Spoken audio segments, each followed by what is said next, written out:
There we go.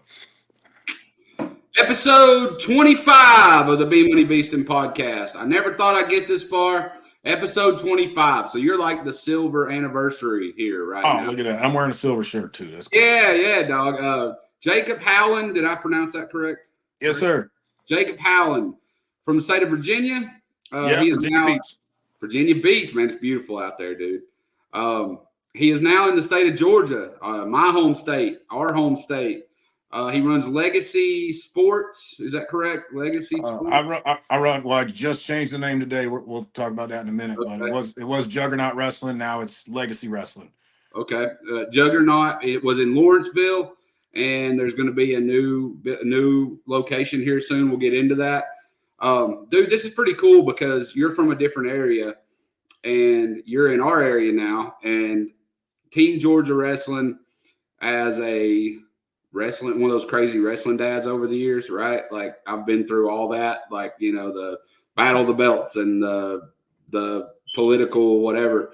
But you kind of know, like when new people come in, it kind of shifts dynamics, right? Mm-hmm. Because for years it's kind of been the same, right? You'd have like Grindhouse in the north, like Arturo used to be at the wrestling center, and then he's kind of helping in other places now. Roundtree's over there in Houston, and then you had like Level Up in Marietta. And then Charlie down there, Morris Fitness. Everybody loves Charlie. I don't know if you've met Charlie, but God, he is the greatest guy in the world. But you kind of had like this dynamic of so many clubs, right? And it was like those clubs. And you'd go to the state duels, like the kids' duels, middle school, and you'd see the same clubs. So now this is an interesting dynamic to have something new kind of come into the state of Georgia. So tell us about you, where you came from, your background, and like what you're planning to build here in our Peach State. All right. So, like I said, I grew up in Virginia Beach. Ever since I could walk, probably, or strap on a pair of wrestling shoes, I've been coached by Keith Lawrence and the whole Granby system. So the guys that invented the Granby roll, Billy Martin Sr. and, Steve Martin, Wayne Martin, all those guys, they've had me since I could walk. Coach Lawrence still coaches me to this day. Every about twice a week, I get a message about drills I need to go do. So, I wake up and before I go to work or before I go to practice, I go do the drills that Coach Lawrence sent me. Grew up, both my brothers wrestled. My dad wrestled. My uncle wrestled. Long line of wrestling family back in Virginia. And then instead of going to college, where I had plenty of scholarship offers coming out of Virginia, decided to go in the Marine Corps. And 9/11 happened when I was like 8th grade. And, the war was really starting to kind of go on when I was going through high school, and school wasn't really my thing. So I decided to go serve in the Marines and did that for it's almost 6 years. Got out in 2011, 2012, traveled all over the country, and short and long story, now I'm here. Well, first I want to thank you for your service. I appreciate that, my friend. Thank you very much from everybody. Secondly, you just kind of jumped. I'm just kind of here. All right, dude. we're a unique state here, and we're all proud and whatnot, and everybody in this state's either Georgia Tech, whatever, but it's a kind of like a homesteaded kind of place, right? Like people would come here for, like actors would come to Atlanta to shoot a movie or whatever. But most people, born, raised, they're kind of here. So like what brought you here? So after I got out of the Marines, I was still in San Diego. And I bounced around for a while. Just, I worked in nightclubs for many, many, many years because it was easy, and was going to do the MMA thing for a while, and then kind of would go back and forth. And then I ended up leaving California, going back to Virginia Beach. And after getting out of the Marine Corps, going through that and going through a deployment, you prepare to go to war, you prepare to die. But what the military is not really that great at is preparing you to become a normal person again. So once I got out, I had a hard time for a long time. I was away from the sport for many years. I was away from pretty much everything, and fell into some real bad mental health problems that, being the Marine that I was, I got it, didn't want help from nobody, and battled addiction for a long time, alcoholism for a long time. Um, I mean, I was staring at the end of the barrel of my handgun many times, just waiting to pull the trigger, and just was in all kinds of a bad spot. 7 years ago, about this time 7 years ago, I was homeless, like straight up living on the street. Couldn't afford a cheeseburger, couldn't afford, nothing. The only thing I was worrying about was feeding my addiction. And I finally got to a point where I had to get hospitalized, and like I guess like my breaking point for that was, my dad was a cop for 25 plus years in the city of Virginia Beach, and he was also a pastor. And I was in a hospital for this drug problem, and my dad came, and my dad and my mom came to the hospital, and that was like the lowest of the low for me, having to have my parents see me in the hospital like that. And from that point on, it was, trying to get on a better path, and slowly but surely, just one day at a time, worked my way, to becoming sober, getting back, regular job. Um, when Corona shut everything down, I moved to Key West for 2.5 years. And I was working down there on the boats and worked in some bars down there, but mainly on the boats. And then it just started to get too expensive. Yeah. Like my one bedroom apartment down in Key West was like $4,000 a month. Yeah, insane, dude. It was nuts. I mean, when Corona first closed everything down and Key West was like the only place open, it was great money, and it was consistent, and you didn't really think about the rent money because you were making it. Once everything else in the world opened up, man, it slowed down, and it was like, all right, man, I got to go or I'm going to go broke again. So I just picked Atlanta. Um, there was a company I worked for before up in Virginia that had a location in Atlanta, and I knew it was a very high volume place. So I was like, all right, man, let me just reach out and see if I can come back. They brought me back, so I ended up moving up here. And then as soon as I got back up here, I started working out again because I wanted to get back into MMA, or at least some kind of combat sport, because I knew once I had a mission, that's how my brain works now. I have to have some kind of something on the horizon, like a target date. Like, what's the next mission? All right, cool, boom, got that. What's the next one? I always got to have something coming down the line. And so did that, started doing the MMA thing again, and then found out I was going to have neck surgery. So I had my neck fused from C5 to C7. Um, and at that point, I was like, well, I talked to my orthopedic team, and they were like, well, you could still wrestle, but we wouldn't really recommend you taking punches anymore because, it's got metal and stuff. It doesn't, nerves don't work the way they used to. So I came back to the sport of wrestling. This is right about 2 years ago. And I've been back ever since and love it. I was coaching at a gym. I won't mention the name, just for respect purposes. But I just didn't like the way that it was being run. I thought it was, they were ripping parents off. They weren't really teaching people how to wrestle, and everything that I was brought up with from my coach and Coach Lawrence, and that whole legendary wrestling family tree. I just didn't see it here. Um, and I saw kind of a big problem that I thought I could solve with, branching out and opening up my own place, and doing it the way that I think wrestling should be about. I don't do it for the money. I try to keep my membership prices as low as possible. Um, I think I'm probably like half of what almost every other club or training center charges, and that's intentional. It's not Right. because of the quality. It's not because of the quality of my coaching. I not being arrogant. I'll put my coaching against anybody in this state any day of the week. Um, but I want wrestling to be accessible for everybody. I There's love, some dude, kids. I love that. Go ahead.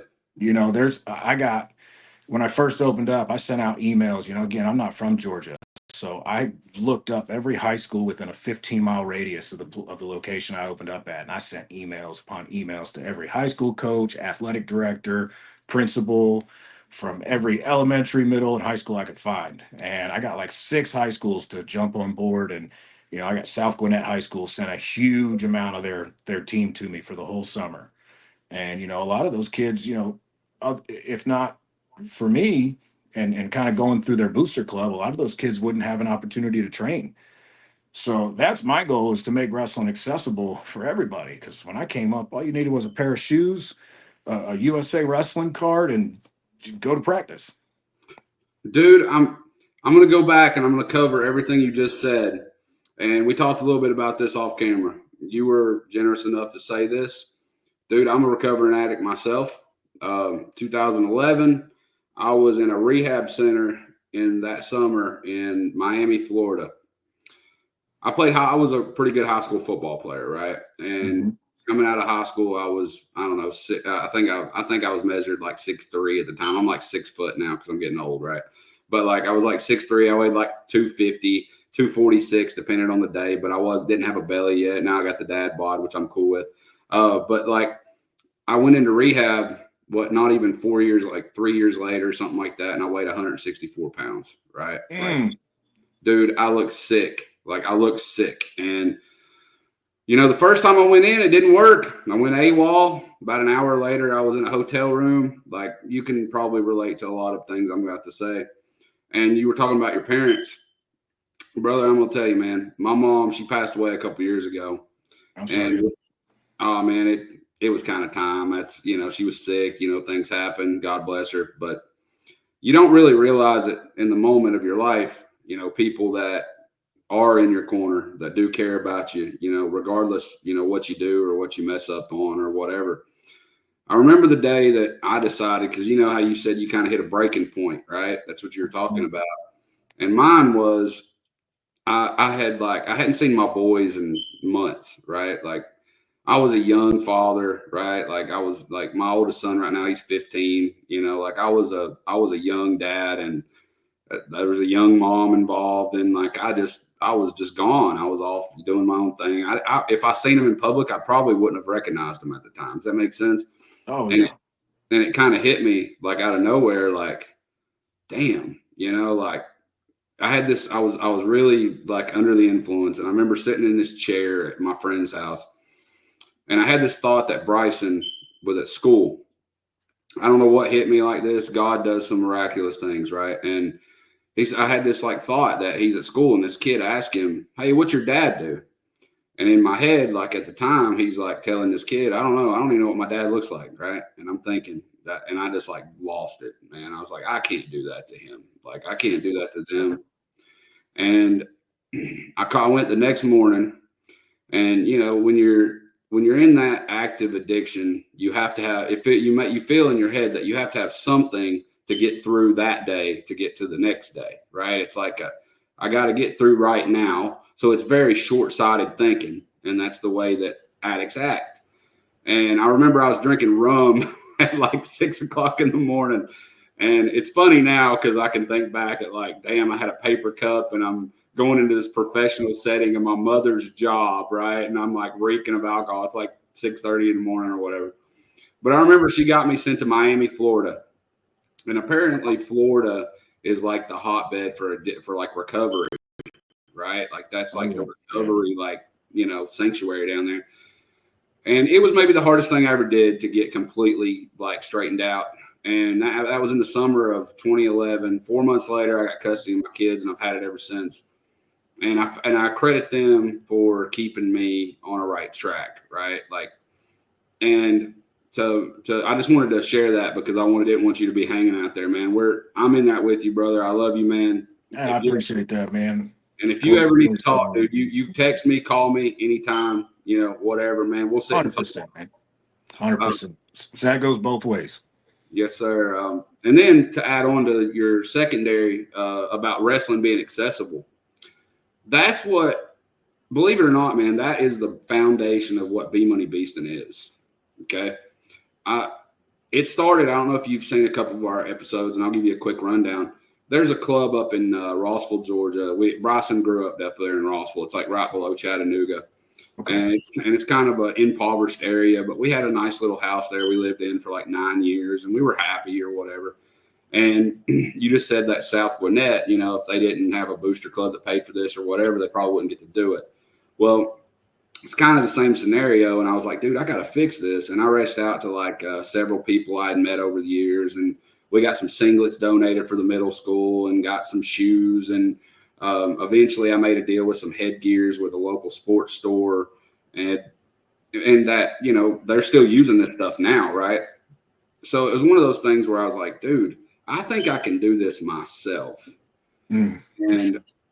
And you know, the Bmoney Beastin thing was a gamer tag when Bryson was 5 years old on the Xbox.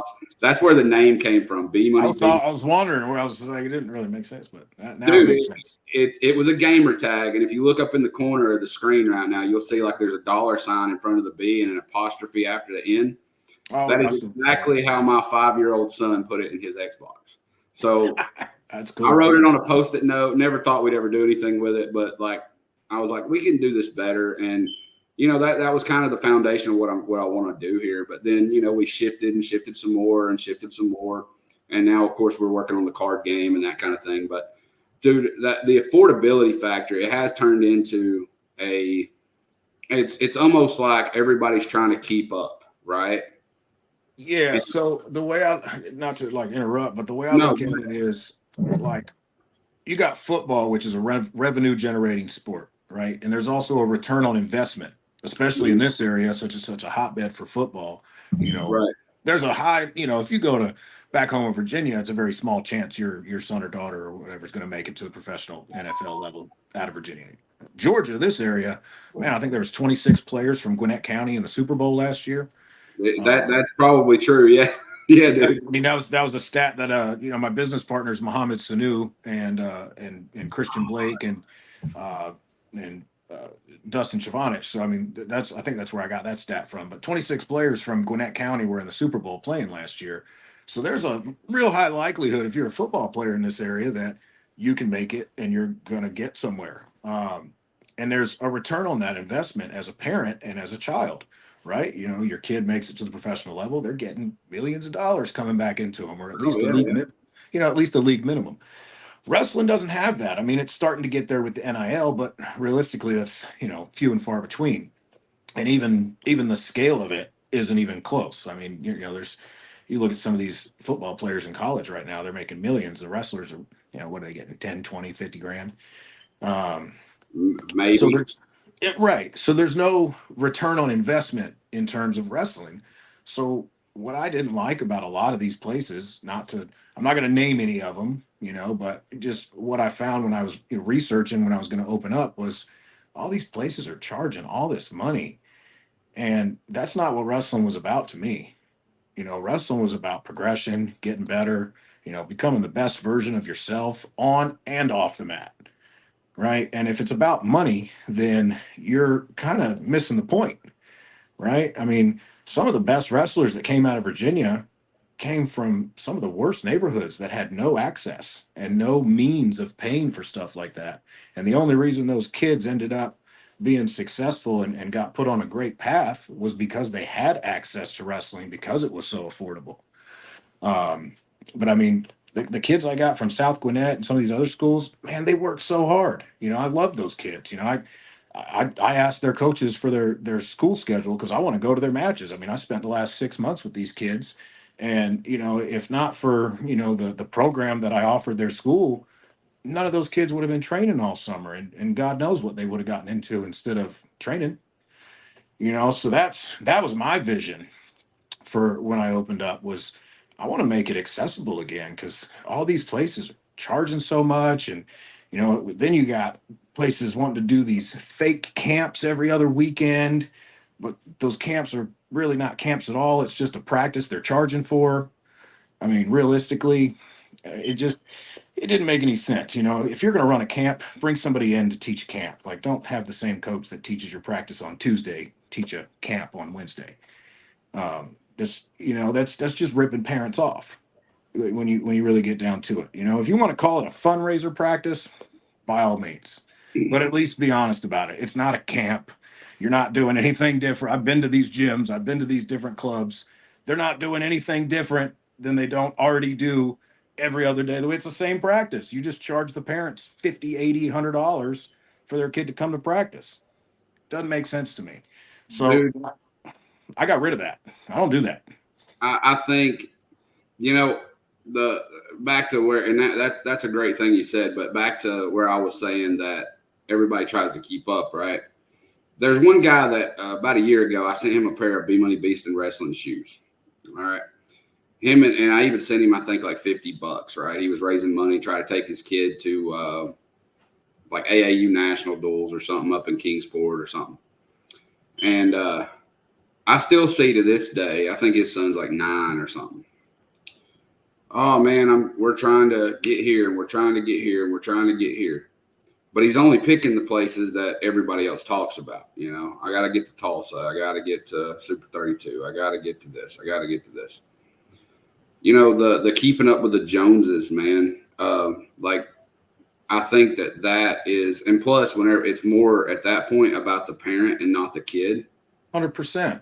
So, like, and I can even say I was guilty of that at one point. I was like, yeah, we'll go do that. Yeah, we'll go do that. And like for instance, like Bryson plays 5th at Tulsa like 3 years ago or something, right? Mm-hmm. And he even brought it up because when we started this podcast, it was me and him doing it, right? And we would close it out with like playing Mat Clash together, right? And we were, I think we ended up like I was winning like 8. We went like 8-7-1 because we had like a triple overtime or something, and we were just like, dude, we got to jump off here. But like it was going to be just me and him.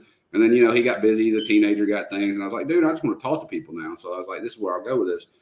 But he even mentioned it on the podcast, and he's like, dude, you remember that year? He's like, man, he's like, no kid, you know, all this excessive weight cutting, no kid wants to go to school in like 3rd, 4th, 5th grade, whatever, eating grapes and chicken breasts that are like this big.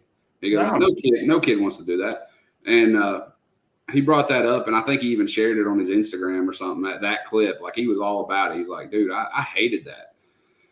And granted, you know, he made weight and he wrestled well or whatever. But at the end of the day, I feel like a lot of that with this keeping up, you know, kind of thing. And you have this thought process with people in general. And I talked to Vantage about this. You know, they have a pretty good product right up in Ohio, but they're more affordable than like Rudis or Nike or whatever. And there's this perception that if it's don't cost as much, it's not as good, right? 100%, right? Exactly. So there's this, and I use an example of like water, and I'll do the same one with you. I don't know what brand of water this is right here. I have no idea. I bought it at Walmart. It's water, right? But if we go into a gas station, there's a demographic of people that would look at this bottle and then look at like Voss water and then look at this, and that must be better because it costs $5 more. So I must be getting something out of this. And I think that's a bad outlook. And for whatever reason, in the past, you know, 10 years or whatever, like it seems like wrestling is turning into like a rich kid sport, right?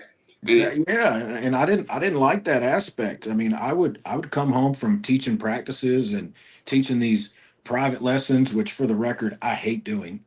And I'll get into that in a minute, and I'll tell you why I hate doing them. I'm interested. Go ahead. But I would come home from these practices, and my wife would just look at me and she goes, and she knows how much I love wrestling. Wrestling's been my whole life since I was born into it. I was born on a wrestling mat, pretty much. And she was just, you don't look happy. And, you know, it just didn't feel right. I mean, like, you know, I get home and I think about it and I'm like, man, like, this isn't what it's about. And I hate doing private lessons, just to get into that real quick. Private lessons to me are for if you have a certain technique that you're just killing everybody with. I want to come to you and learn how you do that one particular technique. I want you to teach me everything you know about it, how you're doing it, whatever. That's a valid reason for a private lesson. Invalid reasons for private lessons are for me to take my 6, 7, 8, 9, 10, 12-year-old who's first or second year wrestler to teach him how to wrestle, which is what a lot of these gyms and coaches are doing.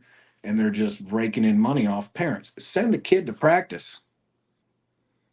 You're already paying for the practice. Send them to practice. You don't need a private lesson to teach a kid how to stay in a stance. No. You don't need a private lesson to teach a kid how to do a go behind. You know, all this, it's ridiculous. When I would go around from gym to gym and I look at all these coaches, they're charging $75, $80, $100, $150 an hour per kid for 6, 7, 8, 10-year-old kids that can barely wrestle to begin with. I said, what? That's a wait. What are you wasting your money for? Just send them to practice. It's become a very, especially our economy sucks, right? Like I think we can agree on that right now. Well, I mean, it depends on who you are and how you manage your money. My economy on my side, I've been very blessed. So No, I can't, I'm can't saying like complain. in general with people, where the cost of everything's so high right now, inflation rates and whatnot. And you think about, when one thing goes up, everything goes up. So 100%, yeah, for sure. say that, coaches were, say 2 years, 3 years, 4 years ago, we're charging $50 for a private lesson. It probably is 80, 90, 100 now, because they're taking that money in to make up the difference of what they're having to overspend on, whatever it is. So it affects everything, right? Yeah. With that being said, though, my only thing, and I agree with what you said, if you're learning this, that's a great thing to, work on one-on-one. But I agree with that, man. Like over the past couple of years, I think we've done 4 privates at all. And one of them was to get weight off, and a couple of them was because Sean is the same like size as Bryson, right? So he can literally get in there and wrestle with like a Division I guy, right? So when you can get in there and have that feel, I feel like that's very productive, right? Like you can kind of get, so, but we don't do it a lot. Like really, he just goes his days of the week and that's it. And that's all he needs, Like, I mean, when I have us teach at all the camps. So, I mean, I taught Grambies at the Gramby camp for 10, 12, however many years. We were the instructors, and there's a coach down here in Georgia that I really respect that a lot of people may or may not know. I mean, to me, I've known him since 2002 when we first came down to Georgia to do a national prep camp before NHSCAs, when NHSCAs were in Birmingham, Alabama. That's how old I am. And that's Coach Adrian Anderson. He's in the Georgia Wrestling Hall of Fame. Used to coach at Northgate High School. Now he's down at St. Anne Pacelli. But we would be the demonstrators. We would be the instructors at all these camps. So when we were coming up, that's how we learned certain stuff like that. We would go to these camps. You would go to Gene Mills camp for a week or two, or you would go to the Ken Chertow or the whatever the camps were back then. I mean, granted, some of these coaches are now older; they're not doing them as much, but there's other ones. I think Churchill's still at it. I think he is still at it. I heard somebody. I mean, Jeff Jordan. I think he's still going pretty strong. I'll say that. Well, Bryson's been out to Jeff Jordan, I think, every summer for the past 6 years or so in the summer. And one year, he spent 2 weeks out there. He stayed tired. He did a camp, and dude, that intensity level up there is insane, right? Like like one session is more than you probably get like in most high school rooms down here, right? Like in a week. Yeah. And I mean, there's a reason that Graham was so dominant when he was coaching. They still are, because where do you think those kids go? They go Coach Jordan, and Coach Jordan's bringing all those kids from all over the country to come train with them. Yep. So it's like you can't lose in that scenario. And bro, that 2 weeks he was up there, I swear, is the funniest thing. I show up. I was supposed to pick him up like Thursday. I show up Wednesday night, and I got a hotel room, the only hotel in that area, right? Because it's like in the middle of a bunch of cornfields. Yep. And it's a little like cottage thing. And bro, I go in, I watch the night session, right? And him and this Graham kid's like killing each other. This like random Ohio kid, right? Makes you reevaluate your cardio, doesn't it?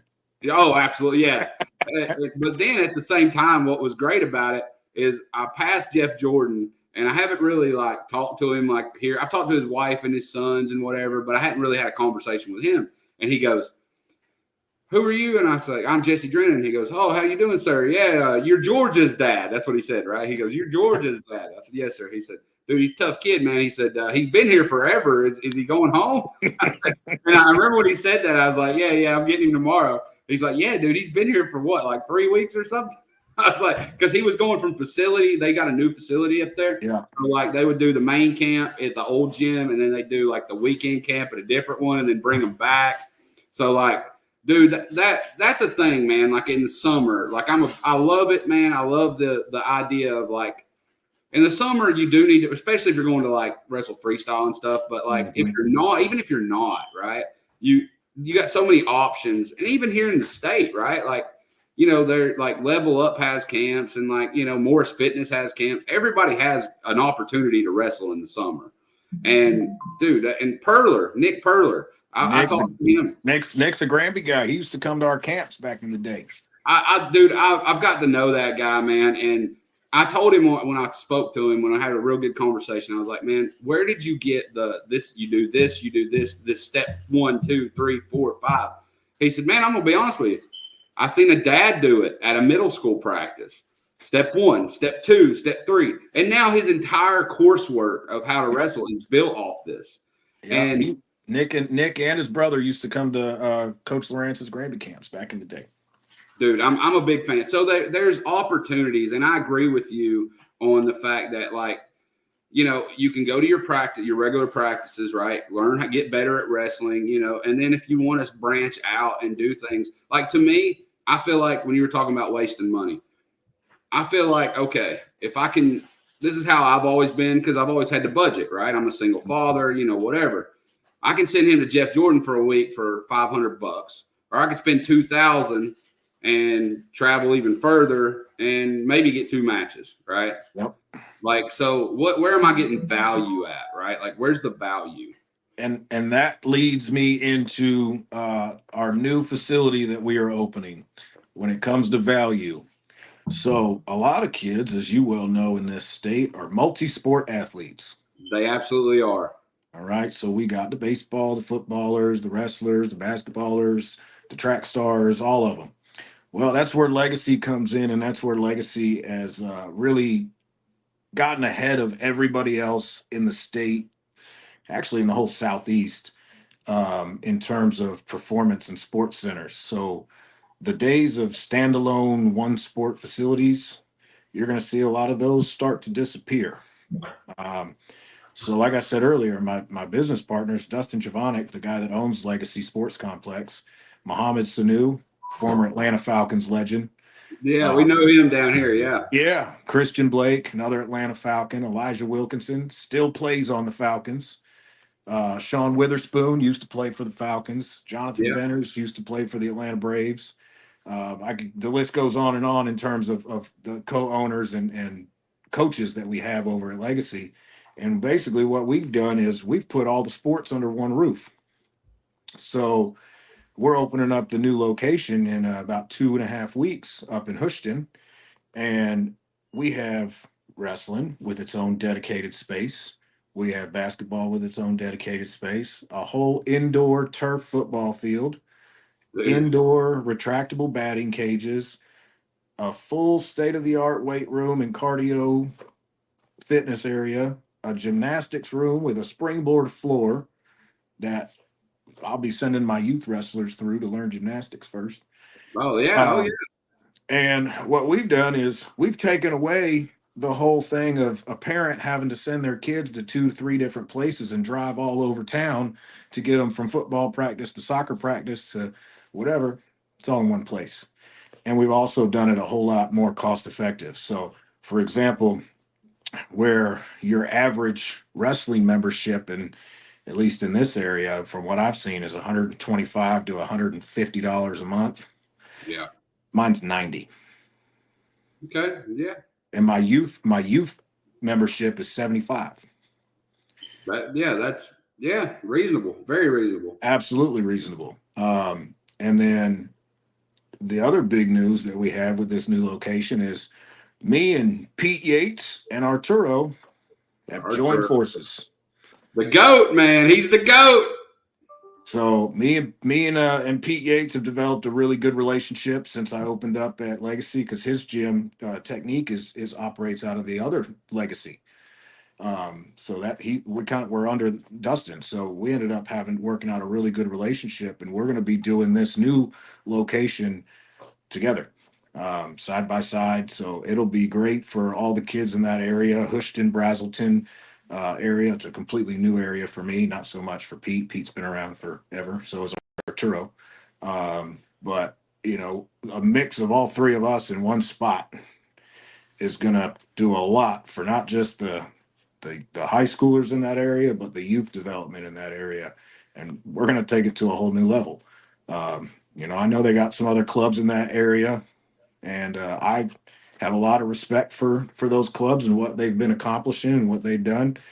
But anybody who knows me, and if you ask around, when I set something up and I go to do something, I get the job done. Dude, with I know we talked a little bit, and we know this. Arturo's originally from your area, right? So like Yeah, he's from Norfolk. He went to Maury High School. so you can claim him, but you can't because, dude, if you look, Arturo's been here so long, and the wrestling center is so iconic. Like, man, Peter Yates went to the wrestling center. Yeah. Like, actually, Peter Yates wrestled a Ringgold kid his sophomore, junior year. Garrison Goins was a senior at the time. Garrison was a 4-timer in Georgia from where I'm from, right? I actually seen that match, went to like double overtime or something like years ago. And it's funny because like things go full circle. Bryson used to fish with Garrison because like his uncle, like they were like best buddies in high school. And Garrison told him that story, how he beat Yates. And we were at the state duels a couple years ago, like 2 or 3 years ago. And he goes up to Peter Yates. He goes, Garrison Goins beat you in overtime, right? And he just kind of smiled at him, Like he was like 8 at the time or something, right? But like, dude, to have like, it's so iconic. Like for us, like if you're in the wrestling community in the state of Georgia, Arturo is the end all be all, right? Like 100%, 100%.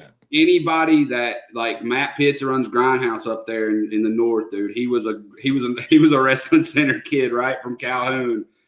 Jacob Harris is the new Lafayette coach up here. He used to go down there when he's like 40 years old, right? These are 40-year-old men that are like building off of what they learned from him. Like he set the groundwork for the state of Georgia. The state of Georgia started getting better when the wrestling center opened because before that there was like nothing here. There was like little school clubs and whatever. And dude, we've spent time down there over the years. He used to do these day camps like 9 to 3, and we'd go down there and there'd be a ton of kids in there. And he's great, man. Like he is great. And then, so dude, you're building like this awesome staff and an awesome price point. This could be a very successful venture, like moving forward. And it's great for the state of Georgia. Yeah, like I said, man, my goal is to make it accessible for everybody. So I never want a cost of a membership to ever be a barrier for anybody. Parents, that have not the best financial circumstances. If their kid wants to wrestle, come wrestle. We'll figure something out, right? Yeah, absolutely, man. And dude, here's the thing. I've always said this, and like even here, like I will give some credit up at the north here. We have like this little North Georgia AAU league, right? That's up here. I think it goes from like right around the Tennessee line to like Bartow County, if you know where that is. Like it's like you go past Calhoun, and it's like the next county. I think it's like the next one or the next. It's like before you get into like the inner city Atlanta, like kind of outskirts of Atlanta. So it's kind of a decently sized, But all those clubs, man, I think most of them are free, right? Because they're just school-based clubs. But they're kind of, they don't offer a lot of time. It's like a day, maybe 1 day or 2 days a week max. Like you can't really improve there, but you can get kind of started. This kind of setup, like just about in a lot of pocket areas would be very successful, right? Like, dude, if we had something like this in Ringgold, like in Catoosa County up here, dude, where's Ringgold? I'm not familiar. All right, if you go 75 south and you stop 3 exits before you hit Tennessee, you're in Ringgold. 75 south before you get or north, 75 north. Go okay. I was north. Like Tennessee's. Yeah, I don't know why I said south. If you go 75 north and you go, just keep going, and it shows on your GPS. Okay, I'm like 5 or 7 miles from the state line. You're going to see an exit that says Ringgold Lafayette. Right. Well, I know we got plans to open a location in Canton. I know we have plans to open a location in Milton, and that's all happening this year. And I know we have plans to open a location in Marietta, which is, I think, happening either later this year or next year. So we're going to have multiple locations covering, Dustin and Muhammad want to cover the whole state. So they're not going to stop. Um, it's I think if you could get up like, and this is something that's always been neglected. Even USA Wrestling neglected us up here, right? Like we have Pitts. Pitts is our guy, right? Grindhouse is the north side of Georgia, and it has been and will be probably forever. mhm. But I will say this: there, when we're talking about the affordability factor and the accessibility factor, if something like you're saying, because the only thing up here that's even remotely close, it doesn't have wrestling. It's just everything else you mentioned, right? D1 Sports is up here, and Okay, yeah. it's in Chattanooga, right? So you're talking another 30-minute drive, right? So you got a kid that gets out of high school that, he can't drive, he can't. If there was something within, a mile or, like in within, and there's enough kids that maybe could get in a van and get there really easily or something like that. There's really not that, right? You don't have that, right? You You have to know what's go. crazy? We have school buses that go. So Legacy has youth programs, and they have school buses that will go and pick your kid up That's for after awesome. school programs. So that if you guys have good football out there, I can guarantee any place in Georgia that has good football, just wait your turn. We're coming. Dude, I would love to just I would love to somehow just kind of be. If you need me, let me know. Like I've actually thought about it for about a year now. That I know so many people, and I was like, maybe we could do a different day of the week if we built like a Bmoney Beastin Wrestling Academy, right? Mhm. I've thought of that, but then I was like, man, that's not really my thing. My thing is, like I just want to give back and help. Like I'm loving this card game we're building. Like we're building wrestling Pokemon, dude. That's what we're doing. Like, so that's kind of out of my don't want to be my wheelhouse, right? But I even had ideas like maybe I'd see if Pitts would run like a Monday, right? We call it Grindhouse Night, and like maybe I could get Russell to run like a Wednesday, and we call it Team Minion Night, and or whatever, right? Where we're bringing it to the kids in the community, right? Like within and but with what you're telling me, dude, for down in that area is going to be really cool, and I think and when you're even going and getting them and bringing them, like, dude, like there's going to be kids that come out of that without this program would have probably never got a chance to do it, and it's going to 100%. completely change their life. And that's one of the biggest things that I know you've seen probably some of my social media posts. I try to give a talk at the end of each practice, to my kids that are in the practice, and kind of give them something they can take off the mat. Because whether I have a kid that wrestles for 6 months, a year, 5 years, whether they wrestle from the time they're little to however long they wrestle, I want them to take more than just the sport with them. Oh yeah, Uh, 100%, dude. and it's just so much better to be able to give back and kind of give them those experiences and be like, hey, look, there's another way. And whenever when you come from, and that's my background, my personal background is one of those, single mother, impoverished area. Like this is something I've never said publicly. I went to 16 different elementary schools. That's as factually accurate as I can tell you. Every two weeks, a month, 6 months, we were moving somewhere else, right? Mm, And that's hard on a kid, right? So I have such a like in my heart, man. I care about underprivileged kids. 100%. And I It's just want.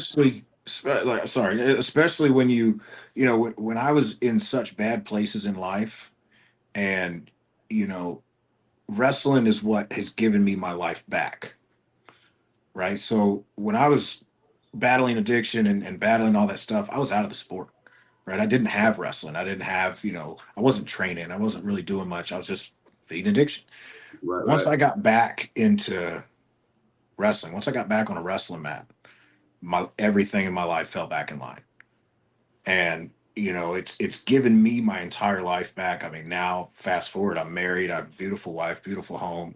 I excuse me, I have my gym. We're opening a new location, I also have the cage freestyle wrestling, which I don't know if you've had a chance to check out. I definitely will. I definitely will. And so it's been a blessing over these past 7 years to just grind and grind and grind, and wrestling is what gave me that. You need a foundation, right? And you were saying how earlier, and I really love what you said, man. You're like, I have to have, what's the next mission? Okay, boom. What's the next mission? Boom. Dude, I'm wired that way too, right? It's like, what am I doing next? How do I get better? Like, what? Okay, I've done this. What's next? Okay, I can do this. What's next? That's how I'm wired. So, dude, we have a lot in common, man. Believe it or not. Like, and I Yeah, think sure. we're like minded in terms of like where our heart is for people, because we do have the background that we have. And I think that subconsciously people like us, if we can beat it, which both of us have, right? We've beat it. If you can beat it, you want to prevent others from living that, right? 100%. If something I say or if something I can do can prevent just one of these kids from ending up on the street or ending up with addiction, or if one of these talks, maybe something I said at the end of one practice, if I save one kid, Worth it. 100%. Worth it, dude. Like, man, this is awesome, bro. I'm, for one, dude, we're dogs now. I appreciate that. I'm all behind you, bro. It sucks, man, that my kid's in high school now. Which, if we're ever down that way, we'll definitely drop in. That Oh, kind of more than thing. welcome. More than Um, welcome. but dude, this is awesome. I'm going to repeat what he announced here. That is so cool. Legacy Sports Complex is going to have Coach. How do I say your name again? Your last name? Howland. Howland. I just knew I would mess that up. That's Coach okay. Coach Jacob Howland, Arturo, the freaking Georgia goat. And Coach Yates, Peter Yates, has had Yates train down there for a long time, coming together, building like a unique training facility that is affordable for the masses. And here's another thing. If anybody does have trouble, this is something we can talk about at another point, but if anybody has trouble and they need help with payment or something, we'll find them a way to get that done, right? Oh yeah, 100%. Mats need washing. I got plenty of stuff that needs to get done. Trust me, I'll find We'll, something. I don't see a scenario where you're going to get turned away. Never, absolutely never. So check them out, man. Follow Coach Howland, Juggernaut. I don't know you want to go ahead and tell them your Instagram at so they can follow you? Yeah, so everything's on my personal page. It's at JJ Howland. And I forgot to announce this. This is probably the most important thing, especially for the kids Oh, these days. all right. Man, I almost forgot. I don't know how I could have almost forgot this. For our grand opening at the new location, everybody's favorite Instagram wrestler is coming to Georgia. So Mugzy will be here in about 2 weeks. Muggsy will be here. He'll be here hanging out with me for the week and coming to the grand opening, or the soft opening rather, of the new location. So he'll be here with the kids, hanging out with the kids, meet and greet, wrestle around with the kids as much as he can. He's got a bum knee right now. But he's going to try and get on the mats as much as he can. So I know how much everybody loves that guy. He's one of the best people, and I mean, honestly, he's the reason that probably we're talking right now, because if not, my editing skills were very minimal before I started getting some help from him. So Me and him had some conversations back and forth. I shot him, hey, man, like, I'm proud of you. That's cool. Like, when he had that speech, I reposted it. I thought that was like gold. And I've said it, and I think I said it to you off camera. I'm like, man, that guy can sell anything. That's the Conor McGregor of the sport of wrestling. Like, what he's doing for the sport is, I mean, you can't put a price on it. He what he's been able to do to generate interest in the sport of wrestling and just around the sport in general is, I mean, I don't think it's ever been done. I mean, you got to look at, there's NCAA champs and Olympic gold medalists that don't have the impact and the following on sport of wrestling that he has. I was just gonna say that, and I was gonna also add this. When Vantage gave him that singlet the day of the Caden Henschel match, it was the most iconic thing, with because he wears those pajama Flannel. pants. Yep, the flannels. And dude, when they gave him that singlet, I seen it earlier in the day, and I knew I was going to watch the match, right? Like I watched a handful of those matches, and when I seen him getting that and pulling it out, I was like, dude, that is the most uniquely genius thing I've ever seen. And dude, to be honest with you, if he ever put that on an eBay auction, he'd probably make a lot of money on it because it's like a one of one, right? But if they sold those, I'm shocked he hasn't got that like a deal set up right now where he's selling those. You know how many kids would wear that singlet? It would be every tournament all over the country. I mean, Absolutely, dude. Because I mean, I had you're a exactly small right, group. man. I had a small group at my practice last night, and I don't know if you saw the video I I posted did. today, but yeah, I had like maybe 10 or 12 yesterday. Thursdays are a little slower day because the kids are getting ready for the weekend. But he called me on FaceTime so we could talk to the kids, and man, they just all lit up. Yeah, man. They couldn't believe it. But yeah, he's awesome, man. I can't thank him enough for what he's helped me do with my personal business and branding side because it's honestly it's been life changing. I could never thank him enough. And he's flying all the way out here just for the opening of the new facility, which is completely awesome. I mean, he didn't have to do that. He's got a million other things he's doing. But I mean, he's the greatest, man. I can't. All the people that hate on him, the reason they hate on him is because they can't do what he does, and they might be more accomplished wrestlers, but they can't market themselves. If he were to put on a camp somewhere, it would It's sell out. rolling. Yeah. Some of these NCAA champs can't even get 20 people to show up to a camp. I'll say this on Muggsy that I think would be really cool, like long term. If he is hated on because he didn't wrestle in college, he's just but whenever you get that's all right, dude. Um, but what he did with he's very open and honest. 100%. And I think that the honesty factor and being real, he's not trying to sell anything. Now, granted, he dropped his reels on, hey, I can help you do this or this. But in general, when he's talking, he's being real. And people respect that. Where when you have some of these college guys that are trying to get you to come up, attend this event or that sounds like a sales pitch, right? Yep. And I think that's where his gift is, right? He is just himself 24 hours a day. And he's just the way he is on camera, off camera. I talk to him every single day. I mean, over the last 2 months, he's become probably one of my closest friends. I mean, he's the same way off camera as he is on the camera. Just genuinely nice, genuinely just him. Dude, that's awesome. Do you have a date on that? It's going to be the first week of November. I'm going to put out the official date. It'll probably whatever that Monday is. I think it's the Okay. or the 4th. That Monday, I believe, is going to be the first opening day for wrestling. I think we're opening the facility on the 1st. Is like a soft opening. The first official practice should be not locked in stone yet, but should be that whatever that first Monday in November. I think it's the 4th. Okay. Dude, whenever you start, you get that. If you post anything, invite me as on it or whatever. I'll accept it and share it and blast it out too. And I'll even add this as an individual clip on Instagram, and we'll just blast that out. Tag Team Georgia, tag everybody. Get some kids over there to see Muggsy.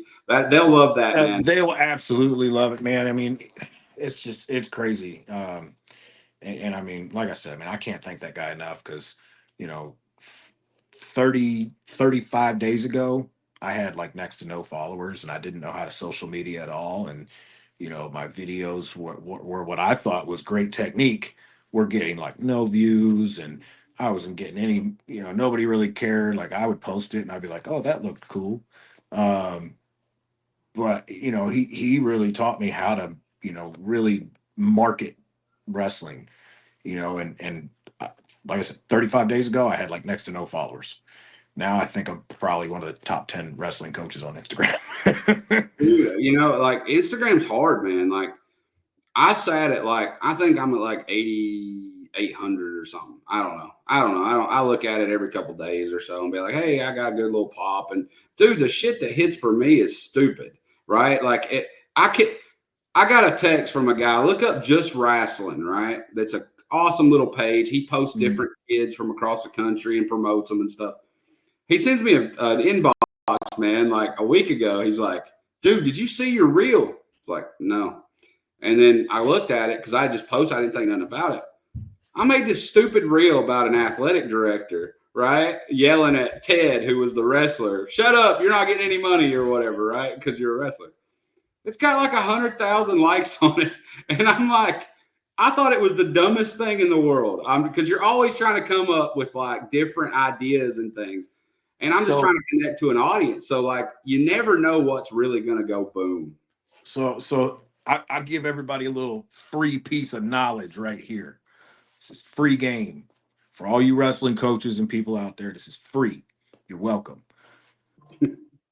Film everything. Don't fake it.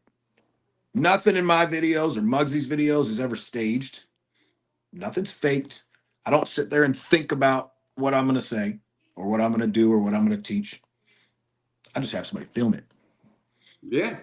I have like a paparazzi. And I tell you what, I get home from practice 10:30 at night. I'm up till 2 o'clock in the morning editing videos. Yeah. Oh, yeah. Yeah. You always got to be in on that, man. Like every day. And there's a lot of people that don't want to do that work. Yeah. I mean, you got to. You got like, even here, whenever we're done, like for the next couple hours, I'll get this cut up and whatever. And, it's just part of it, dude, and I enjoy it because like this right here has been an awesome conversation. We've had some new news popping that I'm going to help promote through, I got a lot of followers in the state, right?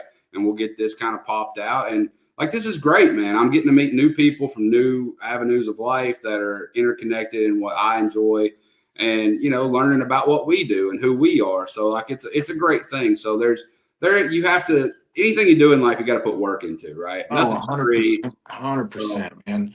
I've seen so many people give up on them. Like they'll start being really consistent with posting stuff for like 2 weeks, and they won't see anything, and they just stop. Right. So it took probably, I don't know, maybe like I think I started posting like once a day for like the first 2 weeks, and it was like, there was like a couple videos that did well, and then I went to like 3 a day, and it was so weird because I grew up with the guy that invented the Granby roll. So like I'm born into all things Granby, right? So for me, that's normal. So like I didn't ever even think about putting it on video because to me, that's how you wrestle. The second I put up a Granby roll video between Instagram and TikTok, I think it's got like 2 million views and oh yeah, I seen that one. 50,000 likes or whatever. And I think I gained like 7 or 10,000 followers just off that one video. Oh yeah, and short. That's the thing, and shorts, fast, and educational. Short, fast, educational. I think is just boom. People like that. They learn something. It's quick. They're not sitting there for 45 minutes or an hour or whatever. Like something like this is different because we're actually changing topics and things. But when you get a quick burst, like that's kind of what like you see Caden Henschel like.